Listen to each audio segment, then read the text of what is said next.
Passport പൗരത്വ രേഖ അല്ല എന്നിപ്പോൾ കേന്ദ്ര ഗവൺമെന്റിന്റെ പുതിയ തീരുമാനം അത് വലിയ ആശങ്കക്ക് ഇടവച്ചിട്ടുണ്ട് എന്ന് എല്ലാവർക്കും അറിയാം.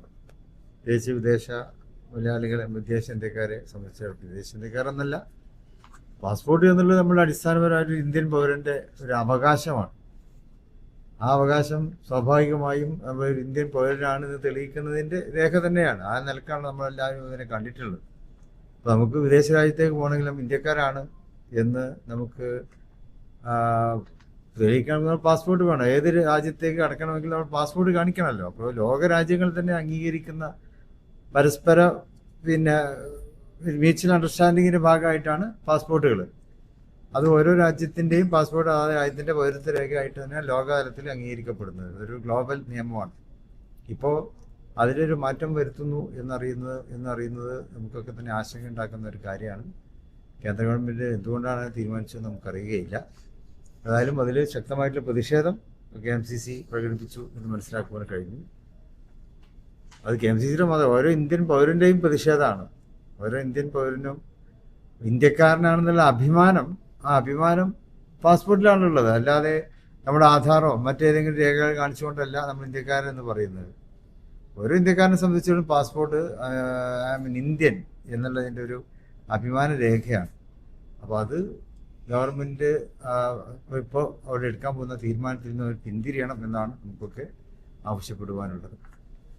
പിന്നെ പാസ്പോർട്ടിൻ്റെ ചാർജും കൂട്ടിയിട്ടുണ്ട് എന്ന് മനസ്സിലാക്കാൻ സാധിച്ചു. 2500 രൂപ, 1500 രൂപയിൽ നിന്ന് 2500 രൂപയിലേക്ക് അത് വർദ്ധിപ്പിച്ചിരിക്കുകയാണ്.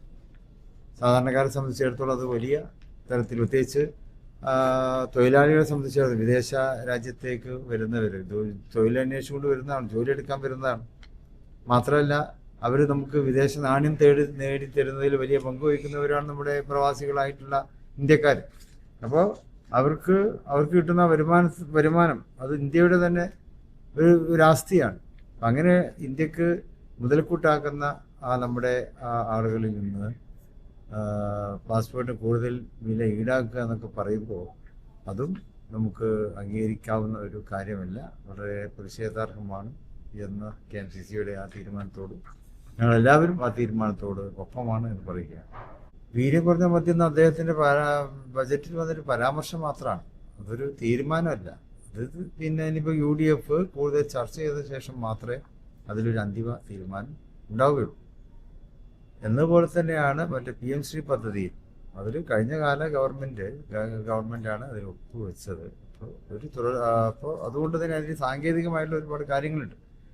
പക്ഷേ അതിന് എന്ത് ചെയ്യാൻ കഴിയും എന്ന് ചർച്ച ചെയ്തിട്ട് ജനങ്ങളുടെ ആശങ്ക പരിഹരിച്ചുകൊണ്ട് മാത്രമേ PM ശ്രീയുടെ കാര്യത്തിൽ UDF ഒരു തീരുമാനം എടുക്കുകയുള്ളൂ. ഒരു നിലക്കും നമ്മുടെ സിലബസിൽ, അതായത് ഇപ്പോൾ നമ്മുടെ കാര്യമായിട്ട് ഇപ്പോൾ വിദ്യാഭ്യാസ മേഖലയിൽ അതാണ് നമുക്കൊരു ആശങ്കയുള്ളത്. ഉത്തരേന്ത്യൻ ലോബിയുടെ ഒരു വിദ്യാഭ്യാസ പദ്ധതി PM ശ്രീയുടെ മറവിൽ നടപ്പാക്കപ്പെടുമോ എന്നാണ് ജനങ്ങൾ ആശങ്കപ്പെടുന്നത്. അത് കേരള ഗവൺമെൻറ് അത് സമ്മതിക്കുന്ന കാര്യമില്ല. അപ്പോൾ ഇതിന് സമാനമായിട്ട് തന്നെ തമിഴ്നാടും കർണാടകയൊക്കെ ഒരു തീരുമാനങ്ങൾ എടുത്തിട്ടുണ്ട്. അതൊക്കെ തന്നെ നമുക്ക് അനുകൂലമായി തന്നെ നമുക്ക് കേരളത്തിലും പ്രയോജനപ്പെടുത്താവുന്നതാണ്. ആ രീതിയിൽ ജനങ്ങളുടെ ആശങ്ക പരിഹരിച്ചുകൊണ്ട് മാത്രമേ PM ശ്രീയുടെ കാര്യത്തിലും UDF ഒരു തീരുമാനം എടുക്കുകയുള്ളൂ. വെള്ളാപ്പള്ളി ഉയർത്തിയ പ്രശ്നങ്ങൾക്ക് ജനങ്ങൾ തന്നെ മറുപടി പറഞ്ഞു കഴിഞ്ഞതാണ്. ജനങ്ങൾ മറുപടി പറയുകയെന്ന് വെച്ചാൽ ജനാധിപത്യ രീതിയിൽ ജനങ്ങൾ അതിന് മറുപടി കൊടുത്തു.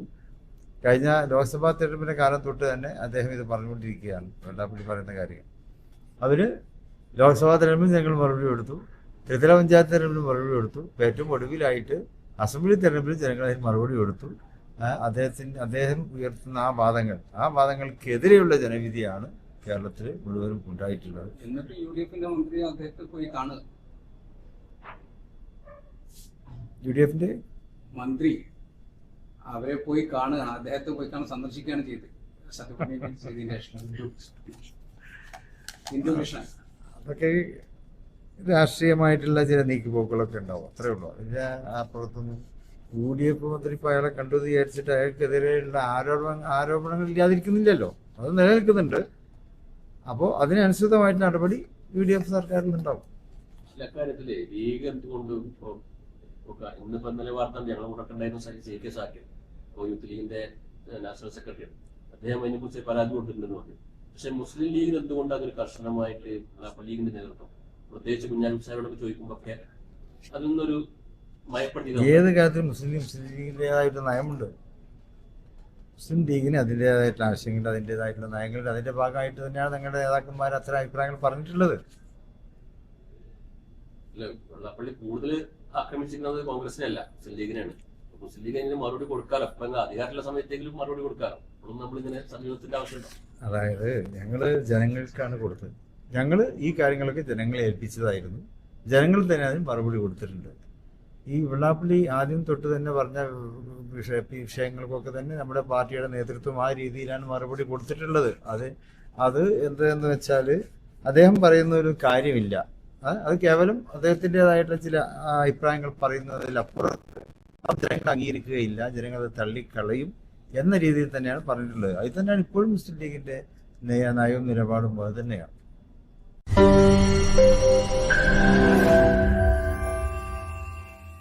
ലോകത്തെവിടെയായാലും ഏത് സമയത്തും 24 വാർത്തകളും ഓഗ്മെന്റഡ് റിയാലിറ്റി പാക്കേജുകളും എക്സ്പ്ലെയിനറുകളും വിശദമായി കാണാൻ ഞങ്ങളുടെ യൂട്യൂബ് ചാനൽ നിങ്ങൾക്ക് സബ്സ്ക്രൈബ് ചെയ്യാം.